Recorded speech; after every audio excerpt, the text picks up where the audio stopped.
네, 안녕하십니까. 법무법인 로집사의 이정현 변호사입니다. 오늘 저희 법무법인 로집사는 집단소송을 형사 절차와 또 도산 절차를 합쳐서 하는 솔루션을 많이 제공하고 있는데요.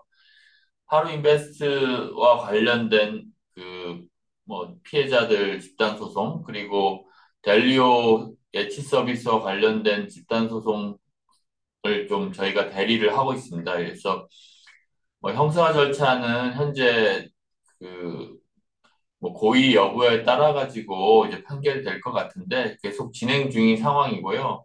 그리고 지금 도산 절차는 처음으로 이제 고객들과 그 피해자들과 하루 매니지먼트의 약관상의 계약의 그 의무 불이행을 이제 채권으로 해서 지금 그 도산 절차, 그 파산 선고가 되었습니다. 그리고 지금 현재 블록크래프터스와 하루인베스트 코리아, 하루유나이티드에 대해서도 파산 신청이 되어 있고요. 그 이유는 형사에서 이 지금 블록크래프터스, 하루인베스트 코리아, 하루유나이티드, 하루매니지먼트, BC하루 같은 기업들이 이 법인들이 독자적인 인력과 독자적인 물적 시설을 두고 사업을 영위하는 것이 아니라 지금 고객을 기만해서 그 가상자산을 예치받고 그것을 고객들에게 아무런 정보 제공 없이 운용해서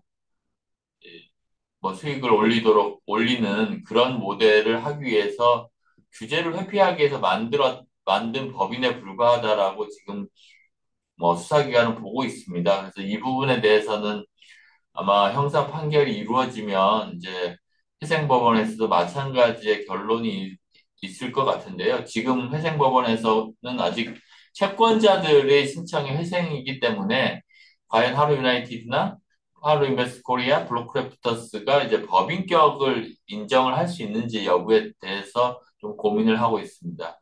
지금 하루인베스트 서비스와 관련돼서는 하루 매니지먼트에 대해서 먼저 파산 선고가 됐고, 이 파산 관제인은 그 고객들에게 이 적어도 약정된 가상자산을 돌려줄 의무가 있는데 이런 의무를 불이행했고 이 받은 가상자산에 대해서 지금 하루 유나이티드에 이전을 위탁 운영을 맡겼거나 아니면 아직 맡기지 않은 상태로 이제 하드월렛의 키를 보유하고 있다 이렇게 볼 수 있을 것 같습니다.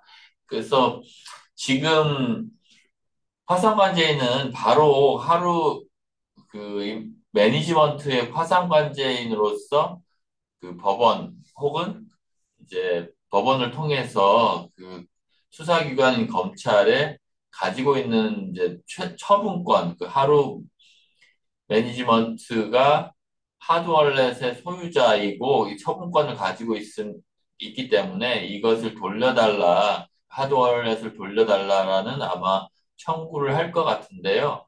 그 지금 검찰은 과연 이게 하루 매니지먼트냐 혹은 하루 유나이티드냐라는 어떤 좀 고민이 될 것 같습니다. 그래서 형식적으로 모든 자산을 하루 유나이티드에 이전했을 수도 있고요. 그렇지 않고 일부 자산만 하루 유나이티드에 위탁 운영을 맡겼다 이렇게 본다면 이제 하루 유나이티드의 파산 관제인 명의로 해야 되는 것이 아니냐 이런 의문이 들 수 있고 또 아니 하루 매니지먼트와 하루 유나이티드는 사실상 한 몸이고 별도로 하루 매니지먼트 외에 하루 유나이티드의 어떤 독립된 법인격을 굳이 부여할 필요가 없다라고 본다면 하루 매니지먼트의 파산 관제인에게 하루 그 수사 과정에서 압수된 하드월렛을 돌려주는 것도 큰 문제가 없을 것 같습니다.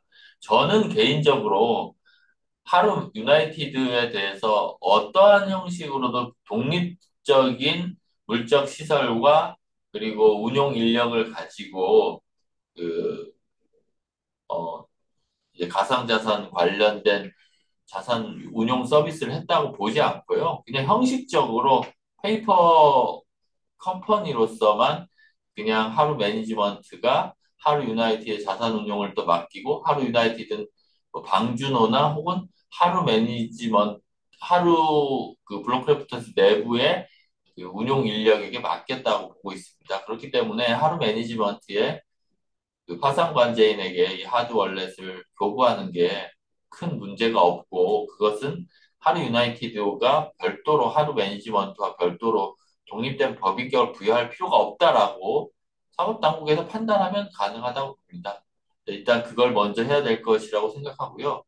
두 번째는 오늘 이제 채권 신고와 관련돼서 저희가 좀 중요한 어떤 법 결단을 좀 내렸습니다. 법무법인 로집사에서는 저희 수임자분들과 뭐 1년 넘게 이 고객들의 피해 회복을 위해서 노력을 해왔고요. 이거 저희가 뭐 같은 법무법인의 리소스를 써가면서 이제 이 사건을 해결하기 위해 많이 노력했는데, 저희 법무법인도 그렇고 그다음에 저희 수임자분들도 그렇고 많은 분들이 저희에게 위임을 해줘야만 저희가 은닉자산과 그 법무법인 리소스를 사용해서 그 가능한 자산을 모두 회수할 수 있을 것 같습니다. 그래서 저희 법무 보수가 좀 크다, 특히 뭐 약간 성공 보수가 좀 크다라고 얘기하시는 분들이 있는데, 저희가 이제 크게 결단을 내려서 그 뭐 이렇게 하려고 합니다. 그래서 어떻게 하겠냐 하면, 그 지금 많은 분들 지금 약 15,000명 정도 되고 한국인은 5천 명 정도 된다고 하는데, 그중에 좀 유의미한 분들은 뭐 한 30% 5천 명 정도 된다고 가정을 해보고요.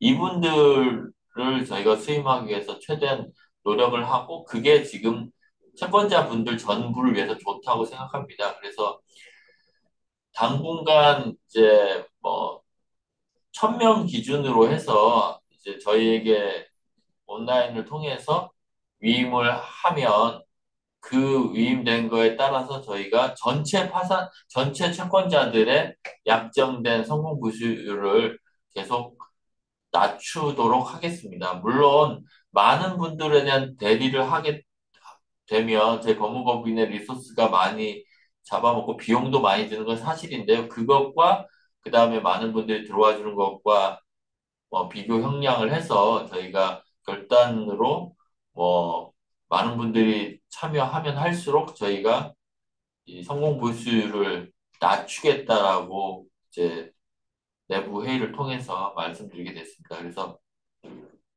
채권 신고를 망설이시는 분들이라든지 어떻게 해야 되는지 망설이시는 분들은 저희에게 참여해 주시면, 저희가 많이 참여하면 할수록 성공 보수율이 낮아지고, 그리고 어, 그 나중에 그 성공 보수율과 관련돼서 뭐 저희 착수금 부분도 좀 손을 볼 여지도 있을 것 같습니다. 근데 그것은 저희 기존 수임자분들이 어떻게 제한하느냐에 따라 가지고 달라질 것 같고요. 기존 수임자분들도 본인들이 주변에 있는 분들 많이 이제 가입을 하도록 한다면, 그 본인들이 저희랑 약정한, 기존 수임자들이 저희랑 약정한 성공 보수율도 낮출 수 있다, 이렇게 생각을 하시면 됩니다. 그러면 저희는 좀 더 많은 그 자산을 파산 재단에 넣을 수 있도록 모든 힘을 쏟을 것이고, 그리고 많은 채권자를 대리하면 대리할수록 파산 관제인과 파산 법원에 대해서도 채권자들의 어떤 목소리가 잘 전달되고 더 빠르게 파산 절차가 완료될 수 있을 것 같습니다. 그래서 많이 참여해 주시면 좋겠습니다. 그리고 채권 신고와 관련돼서 말씀드리겠습니다. 채권 신고에 대해서 뭐 간이한 방법으로 어떻게 한가 하는 생각이 있었는데, 지금 그건 여러 가지 비용 문제나 이런 여러 가지가 문제가 있고, 그래서 지금 파산관제인은 아마 이제 채권자들에게, 그리고 그 외국의 채권자들에게도 다음과 같이 채권 신고를 하도록 말씀을 한 것 같습니다. 첫 번째는 하루인베스트 서비스에 로그인한 정보, 즉 이메일과 비밀번호를 말을 하고, 거기에서 부여된 지갑 주소를 이제 기재를 하고, 그리고 그 지갑 주소와 이메일 주소가 동일인으로서 본인이라, 그 신고한 본인이라는 것에 대해서 소명을 하라. 이렇게 세 가지를 주문했습니다. 이 세 가지는 사실은 뭐 다른 일반적인 경우보다 매우 어려울 것으로 생각하고요. 지금 하루인베스트 서비스가 지금 인터넷에서 다시 구동되고 있지 않기 때문에 과연 이것을 제대로 할 수 있는지에 대해서 좀 의문이 듭니다. 그래서 저희에게 채권 신고를 맡겨주시면 저희는 화상관제인에게 소명 자료를 어떤 게 추가 필요한가를 좀 계속해서 소통을 하면서 최종적으로 화상관제인이 여러 소명 자료를 통해서 지금 저희가 어떤 수익민의 인적 정보를 제공할 텐데 그 제공한 인적 정보에 있는 사람이 이 하루인베스트 서버에 있는 가상자산의 당시 파산 당시에 가지고 있었다라고 보아야 된다. 그 채권을 가지고 있어 보아야 된다라고 이렇게 얘기를 할 수 있을 것 같습니다. 그래서 이 부분에 대해서 저희 채권 신고가 사실상 쉽지 않으니 저희에게 많이 와주셨으면 감사하겠습니다. 그리고 마지막으로 방준호가 이제 사실상 이제 가지고 있는 이제 렘마 테크놀로지스라는 파나마 법인의 파산과 관련해서 말씀드리겠습니다. 그 회생 교과서에 의하면 어떤 개인이 혹은 법인이 이제 파산 청구가 됐을 때 사실상 그 실질적으로 뭐 페이퍼 컴퍼니라든지 그 실질이 아닌 형식으로만 가지고 있는 법인이나 뭐 개인에 대해서는 동시에 그거에 대한 권리도 파산 선고로 인해서 파산된다라고 보고 있습니다. 그래서 렘마 테크놀로지스가 그 페이퍼 컴퍼니라고 인정된다고 하면 방준호의 파산으로 인해서 렘마 테크놀로지스도 당연히 파산 선고가 되어야 된다는 결론이 되고요. 그래서 방준호의 파산이 지금 현재 되게 중요한 상황입니다.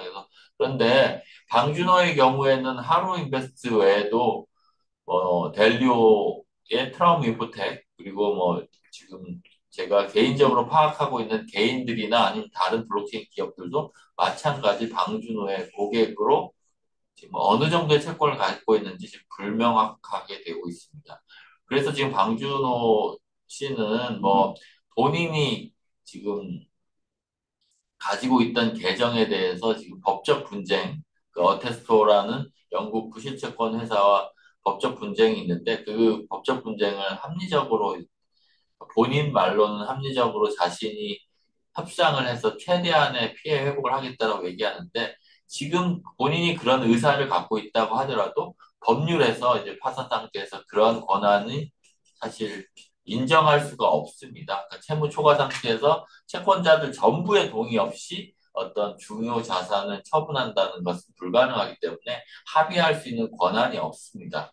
이 합의할 수 있는 권한이 없음에도 이제 현실적으로 뭐 미국에서 소송이 진행되고 있고 그거에 따라서 어떤 사실적 관계로 뭐 돈이 지급되고 돈을 수령하게 되면 이를 바꾸기가 너무 어렵지 않냐라고 해서 진행을 하고도 있는데 만약 그렇게 된다고 한다면 방준호 씨는 추가적인 법적 분쟁에 이제 휘말리게 될 것이고 그렇게 할 아무런 이유가 없습니다. 본인은 본인의 파산 사건에서 법적인 파산 관계인과 협조해서 그런 동일한 행위를 하면 됩니다. 그런 말씀을 드리겠고요. 그래서 방준호 씨의 협조를 얻기 위해서 저희가 추가적인 노력을 해보도록 하겠습니다. 그리고 방준호 씨 지금 드러나지 않은 채권자들, 예를 들면 하루인베스트 고객들이나 아니면 델류의 고객들 외에 다른 사람들에 대해서는 거액의 채권을 쉽게 인정되기가 매우 어렵다는 말씀을 드리고요.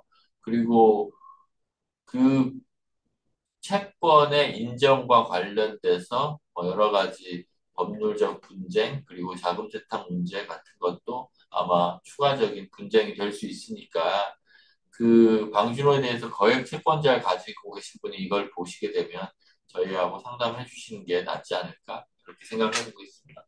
네, 조만간 저희가 블로그나 링크를 통해서 지금 하루인베스트 서비스와 관련돼서 많은 채권자들이 들어오면 들어올수록 성공 보수를 낮추는 그런 프로모션을, 그런 어떤 기획을 시작했다는 말씀드리니까요. 기존 수임자분들도 주변에 많이 알려주시면 감사하겠습니다. 네, 감사합니다.